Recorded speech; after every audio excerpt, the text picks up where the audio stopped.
My name is Roger Lee Martin, and I'm a community member of Geskabiga here on the Gaspé Peninsula, here on the Gaspé Gawagi. So I'm a Mi'kmaq teacher as well. Let's go back to 1979. They just started school back in Geskabiga, where we didn't have one for several years, and it was thought that bringing back the school and even with an immersion program that would help with the preservation of the language, or the Mi'kmaq language. The director of education asked me, "How do you like children?" I said, "I love children, I have two," and he immediately asked me if I'd like to be a teacher. I said, "Sure, it's a challenge, and I'll teach Mi'kmaq children." And from there, it just flourished, and it just grew and grew, and for several years we did the immersion program in Geskabiga. Here I am 42 years later, I'm still teaching the language. My name is Alexander Rutlein, and I live in Mariah.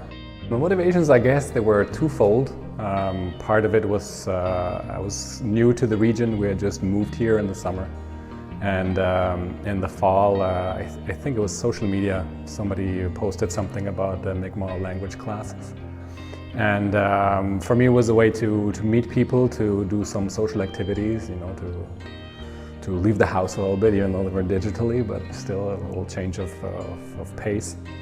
And part of it was also the fact that when we moved here, my family and I were really aware of the fact that this is indigenous territory, and that there were indigenous communities that were really close by, and we wanted to you know, be respectful towards that fact, but also see if we can maybe learn something about the culture, and you know, not be like standoffish, but you know, try to be open and forthgoing to learning about the different cultures. In my youth here in Geskabiga, it was 100% Mi'kmaq. Growing up, I got into sports, and I got into music, and the sports we got into was hockey, and then broomball and hockey botin. We used a lot of our language to take advantage of the non-native playing ball, where the non-native club baseball team would be doing signs, whereas we didn't have to use signs. We were just using the language. So that was the advantage of the language. And very different from the like German language or English language or even French language, you know. So some of the words, they sound, you cannot put a letter to it, and you know, it's not clear how would you transcribe something like that. So it's hard to form the word in your head and then like, okay, this is spelled like this.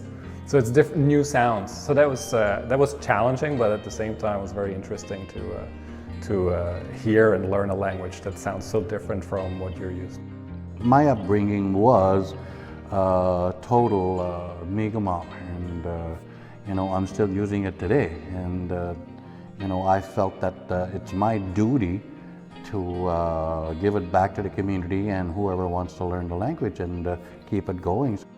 Now I have non-natives wanting to learn, you know, in different areas of using the language and trying to learn the language the way it's given to the public and the students itself. So it makes it fun, and you know, they could learn a lot of things, just you know, their greetings and some of the things, that the cultural things. Part of the language class was always talking about Geskapegiag and the community, and Roger, he would present the different buildings, the community center, Maltans, the church, the school. And it was interesting because moving here and kind of being an outsider, you don't really know, are you welcome in the community, or will people, members of the community, eye you with suspicion?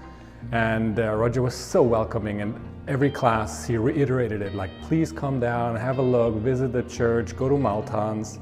you're always welcome, we're happy to see you, and that really hit something. And I go there all the time. If we need to get gas, we go to Maltans. If we need fishing equipment, we go to the dépanneur. And so it's really interesting, because without the language class, I probably would have never, explored the community the way that I have since then. So that's another positive side effect, and talk about building bridges between the communities as well. I think it's part of our cultural obligation, I guess, as as Europeans, as people who came here, and considering the history and considering what our forefathers or ancestors have done to indigenous people.